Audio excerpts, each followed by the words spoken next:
E aí, pessoal, hoje eu queria conversar um pouco, passar um pouco do que eu ando sentindo e pensando em relação às coisas, principalmente no mundo da arte marcial. Eu tô nas artes marciais desde 1990 praticamente, desde antes do exército um pouco. Tive experiências no judô, como criança, como sempre, né? No Kung Fu, Shaolin do Norte, lá no Mestre Janjan. Mas nunca consegui me manter, porque não conseguia pagar minha mensalidade, né? Aí em seguida que eu comecei a poder pagar, trabalhar, eu não parei mais.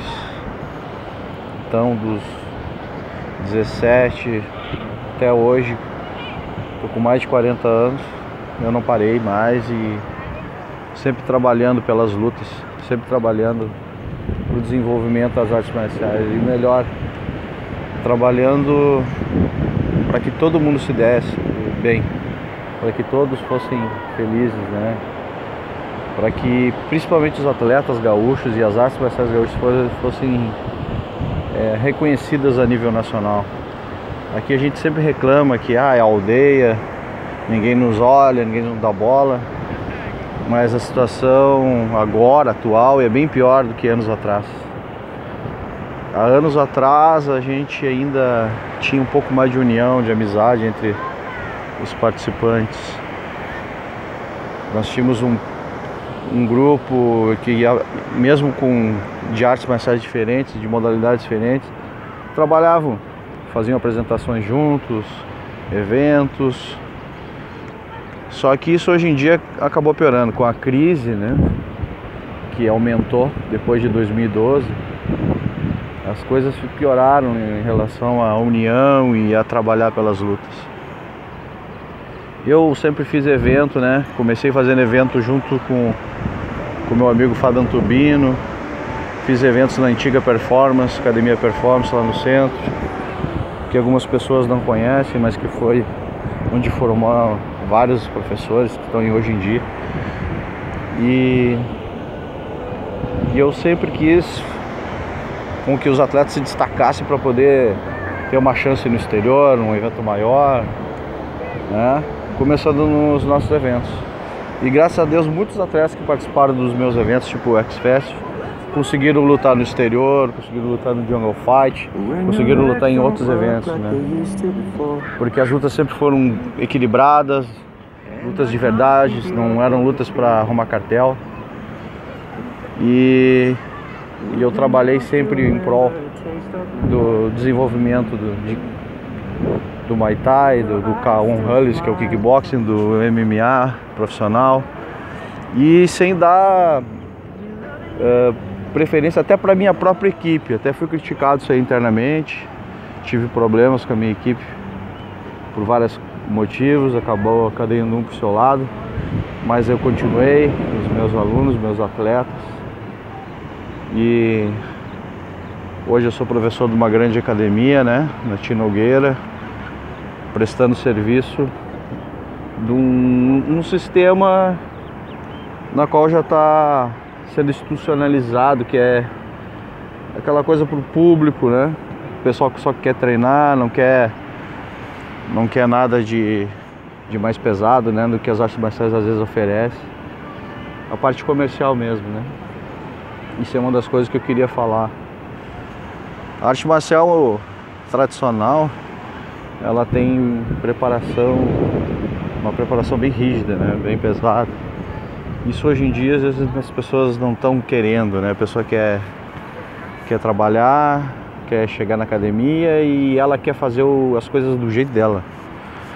Por um lado eu acho totalmente errado, porque se acaba a disciplina, a pessoa quer chegar ali, ela quer bater, ela quer descarregar o estresse que ela teve com o chefe dela, porque ela é subordinada, ela precisa engolir sapo durante o dia para que ela possa manter o emprego dela. Ela precisa aguentar o chefe, que o chefe esteja num bom dia, para que o dia seja bom, porque se o chefe não estiver no bom dia, o dia pode ser ruim durante o trabalho. E se o dia for ruim, ela vai chegar na academia querendo bater paô, querendo bater saco, e não vai querer aprender a dar um soco direito, entendeu? Isso aí é uma coisa que eu acho que no momento até está errado. Eu sei que eles estão deixando de ser alunos para ser clientes, mas o cliente nem sempre tem a razão. Mas a gente se adequa, né? Existem modalidades hoje em dia já para isso, né? Principalmente do lado feminino, né? Apesar de ter homens que também não são muito chegados a querer aprender a verdadeira arte marcial, coisas do tipo o calejamento, a preparação física da arte marcial, isso aí tá se acabando, né? Estamos tendo que só segurar iPad, manopla, porque é o que dá dinheiro. E a arte marcial, o objetivo maior dela não é dar dinheiro. Então está se acabando, porque o empresário quer ganhar dinheiro. E eu entendo isso, porque eu também sou empresário. Tive uma loja de confecções e hoje em dia eu trabalho com atletas, tenho uma produtora de eventos. E tá difícil, tá difícil.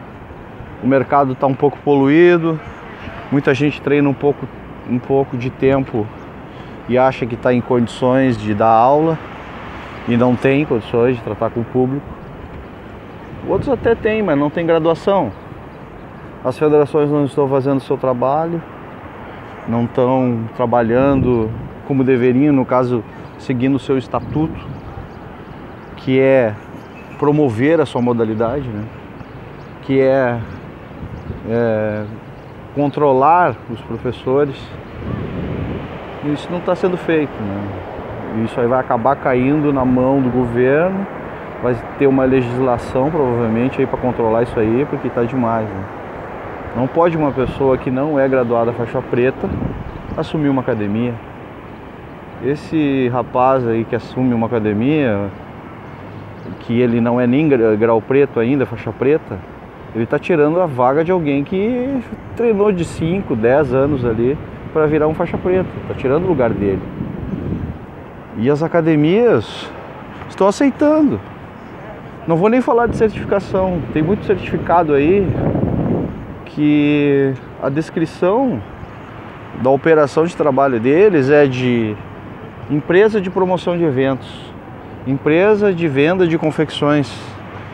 Já vi até algumas entidades aí, que eu não vou citar, mas que está aí para todo mundo ver, que a descrição da empresa deles é locação de pula-pula, locação de brinquedos para crianças. E lá no nome fantasia, confederação. Como é que pode isso, pô? Porque o cara lá do cartório não sabe. Dependendo do lugar, é claro. Ele pega, qual é o nome da empresa? A empresa é Confederação Brasileira de blá blá blá. Ah, tá, isso ele nem sabe. Porra, isso aí é uma enganação. Fazer uma confederação é algo muito sério, passa por muitas fiscalizações, tem que ter entidades registradas, filiadas, 3, 4 estados, no mínimo, vários filiados, para poder ter o direito de ser uma confederação. Eu respeito as confederações antigas, mas elas não fazem seu trabalho de supervisão, não fazem. Vai me dizer que uma empresa, que uma confederação, já estou falando até empresa, uma confederação de Muay Thai, ela está fiscalizando quem está dando aula por aí? Não está. Já teve aí modalidade que eu não vou nem falar, usando o nome do Muay Thai e que não é do Muay Thai. E foi comunicado às federações, nossa, os caras estão usando o nome do Muay Thai. O pessoal não foi cobrar. Um que outro ainda que falou alguma coisa, mas nada mudou, o cara continuou usando o nome Muay Thai. Isso não pode. Então, se for pelo lado da lei, isso aí é falsidade, né? Falsidade ideológica. Mas tem muita coisa, cara, muita coisa para melhorar. Nós vamos ter o fórum aí com o Fábio Antubino, que todo mundo sabe que é um esquerdista, mas é um batalhador das artes marciais há muito tempo. Mas que tem boas ideias, que é regulamentar a profissão, nos dar uma melhor visibilidade, né? porque hoje em dia nós estamos cada vez mais discriminados até pelas próprias academias. Isso não pode. Todo mundo sabe o que a gente passa para poder chegar numa faixa preta. Outra coisa, o cara se graduar sem fazer um exame, sem passar por um teste técnico, físico, não pode. Sem comprovar um tempo de treino. Isso aí não pode, pessoal. A coisa em relação à arte marcial tem que melhorar. Eu não sou mais que ninguém. Não sou mesmo. No que se refere ao Muay Thai, a história é muito antiga aqui no Rio Grande do Sul. A história começou a se adequar agora, porque na realidade, alguns anos atrás, o Muay Thai de verdade nem existia aqui. Eu acredito que em 2006, 2007 que o verdadeiro Muay Thai, com os seus dialetos tailandeses e as suas tradições começaram a vir. Todo mundo sabe disso. Depois caiu novamente, né? O Muay Thai chegou a ser chamado de Muay Thai holandês, isso aí não existe. Todo mundo sabe que o Muay Thai tem mais de 50 estilos da Tailândia, mas o Muay Thai é um só. O Muay Thai antigo, o Muay Thai Boran é um só. O Muay Thai que a gente usa nas academias, a maioria, é claro, é um Muay Thai que se usa nas competições na Tailândia, para eles poderem disputar dinheiro, né, apostas.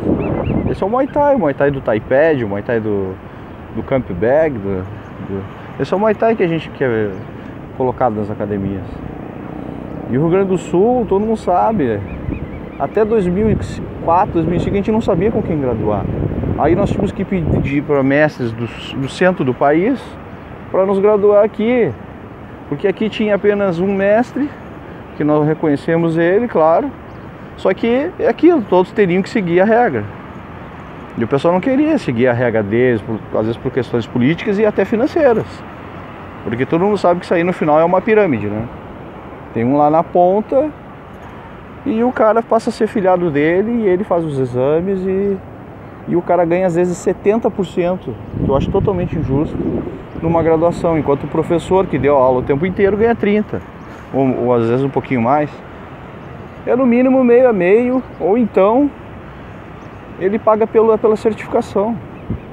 Paga um valor ali, uma taxa pela certificação, que é o que eu faço com alguns, e deu. Segue uma tabela.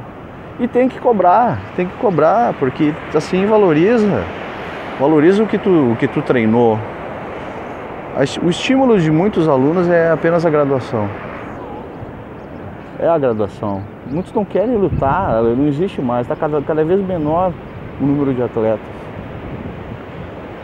E o pessoal tá pensando todo dia, vou chegar no UFC. Só que isso está cada vez pior também, porque não está tendo nem como chegar lá. Não existe estrutura para isso aqui no sul. O pessoal está migrando, como sempre, está indo embora para outros estados, outros países, porque aqui não dá, e nós temos um baita potencial. E no que se refere a eventos, pessoal, o pessoal não tá entendendo a situação atual. O país está numa merda, literalmente, uma situação terrível. Nos últimos anos para cá, esse país foi subtraído, como já dizia Renato Russo, né? Então, o país é difícil, ninguém quer dar patrocínio para um evento de luta. Eu sei porque eu passei por isso. Fazer projeto bonitinho, gastar com uma apresentação, fazer uma apresentação gráfica bonita, fazer em PDF, fazer em PowerPoint, mandar por e-mail. O e-mail raramente a cada 100 e-mails eles te respondem um. A cada 100, não é 50, é 100. Eles não respondem por e-mail, é uma falta de respeito. Projetos de luta são totalmente descartados. E como é que se consegue patrocínio? Com aquele empresário amigo, aquele empresário que luta, aquele empresário que é aluno, aquele empresário que é amigo do amigo, aquele que gosta do UFC, porque nós tivemos que alguns anos atrás mostrar para o público o que era o UFC, que era um evento milionário já desde então, que na realidade cresceu nos últimos 10 anos, né? não faz tanto tempo assim, porque estava quebrado. Hoje o UFC é uma referência de artes marciais, mas é mal visto por alguns, acham violento, querem até tirar da TV agora com esse projeto que vai ser votado, né? Do José Mentor, do PT, agora parece que tá andando mesmo, infelizmente, as comissões já estão acabando. Nós temos lá o Carlão Barreto e o Rodrigo Minotauro defendendo as lutas, né, nas comissões antes de ser votado. E vamos torcer, né? Porque se passar, se eles tiverem uma visão retrógrada, vai acabar, não vai ter mais luta na TV. E aí acabou o patrocínio, acabou o apoio, o mínimo que já tinha acabou. Já era. Vai ser só em outros países mesmo. Aí vai fazer outra coisa, porque ser lutador aqui vai ser muito difícil. Mas eu acho que não vai passar. E voltando aos eventos, tá difícil de fazer, conseguir patrocínio. Eu batalhei, fiz 9 edições do X-Fest. Vou fazer a 10ª, se Deus quiser. E num deles, no último, depois de muitos anos, né? E no penúltimo, a gente teve um baita no prejuízo. Ficamos, não vou esconder, devendo alguma coisinha para um, para outro. Só que essas pessoas, às vezes que a gente ficava devendo, às vezes a gente, são amigos, não vão criticar a gente por algum problema. A gente fazendo o possível para poder pagar todo mundo, mas se tu não pagar, eles acabam contigo. Eles têm a arma do tal Facebook, né? Vão pro Facebook, acabam com o teu trabalho de anos numa postagem, porque aí começam a aparecer os seguidores, né?